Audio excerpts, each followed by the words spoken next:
ਅਸਲਾਮੁਅਲੈਕੁਮ ਦੋਸਤੋ, ਤੁਸੀਂ ਵੇਖ ਰਹੇ ਹੋ ਆਪਣਾ YouTube ਚੈਨਲ ਪਾਕ ਪੰਜਾਬ TV ਤੇ ਮੈਂ ਆ ਤੁਹਾਡਾ ਦੋਸਤ ਅਬਦੁਲ ਵਾਹਿਦ। ਦੋਸਤੋ ਮਾਸ਼ਾਅੱਲਾ, ਅੱਜ ਮੈਂ ਤੁਹਾਡੇ ਵਾਸਤੇ 45 ਏਕੜ ਜ਼ਰਾਈ ਜ਼ਮੀਨ ਦੀ ਵੀਡੀਓ ਲੈ ਕੇ ਹਾਜ਼ਰ ਹੋਇਆ। ਇਨਸ਼ਾਅੱਲਾ ਉਮੀਦ ਹੈ ਕਿ ਦੋਸਤਾਂ ਨੂੰ ਇਹ ਬੜੀ ਪਸੰਦ ਆਵੇਗੀ।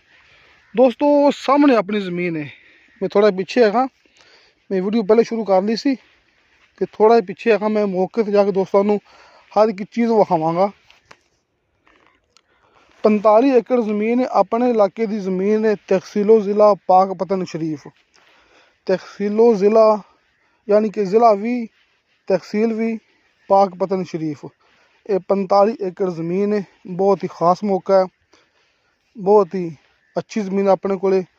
दोस्तों पता है अपने इलाके इस ज़मीन की कीमत की चलती पई है, इतने ठेके की चलते पे ने, इस ज़मीन की मिट्टी कैसी हैगी।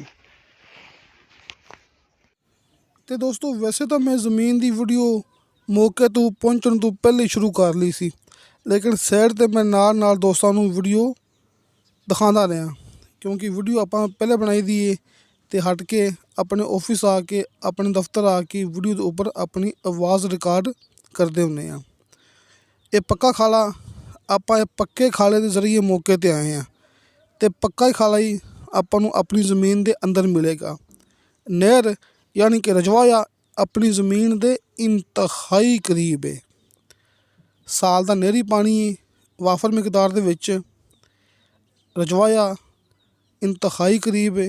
नहरी पानी वाफर है। एक कमांद अपनी ज़मीन के अंदर मौजूद है। तुसीं मौके ते आओगे तुहानूं कमांद, बरसैम ते गंदम की फसल मौके ते मिलेगी। ये भरावां दे सामने ये अपनी ज़मीन हैगी जी। ये तमाम अपनी ज़मीन है। बिजली अपनी ज़मीन के विचों लंघदी पई है। आबादी के इंतहाई करीब है। पक्का रास्ता यानी कि कारपेट रोड अपनी ज़मीन के इंतहाई करीब है। रास्ता थोड़ा कच्चा है, लेकिन रास्ता सरकारी है। अपनी ज़मीन के अंदर टरपैन नहीं हैगी, लेकिन नहरी पानी दोस्तों मिलेगा वाफर मिकदार दे विच। 45 एकड़ ज़मीन है, वाफर नहरी पानी है। नहरी पानी की जिहड़ा कि इत्थे कोई कमी नहीं हैगी। अगर टरपैन की जरूरत पै जाए फुल गर्मी दे विच कदे कदे लोड़ पैंदी है, लेकिन मालक हजरात पानी मुल लैके लगा लेंदे ने। यानी कि चावल की फसल दे विच दोस्तों झोना यानी कि चावल की फसल दे विच पानी हुंदा है ज़्यादा, क्योंकि उदों टरपैन की जरूरत पैंदी है। उस फसल नूं पानी लगाना पैंदा है ज़्यादा, लिहाजा गर्मी दे विच पानी मुल लैण दी इत्थे जरूरत पेश आ जाती है। लेकिन सर्दी दे विच यानी कि गंदम, सरसों, कमांद इन्हां फसलों वास्ते नहरी पानी वाफर है। इन्हां जिहड़ी फसलां मौके ते मौजूद ने इन्हां फसलों वास्ते पानी मुल नहीं लेना पैंदा, कि सिर्फ चावल की फसल वास्ते आपां नूं पानी इत्थे मुल लेना पैना है। तो दोस्तों ये ज़मीन की मैं वीडियो बनाई है भाई तुफैल साहब के जरिए, लिहाजा इहदे विच नंबर भाई तुफैल साहब का भी है, कॉल एंड व्हाट्सअप नंबर, तो नीचे मेरा भी है।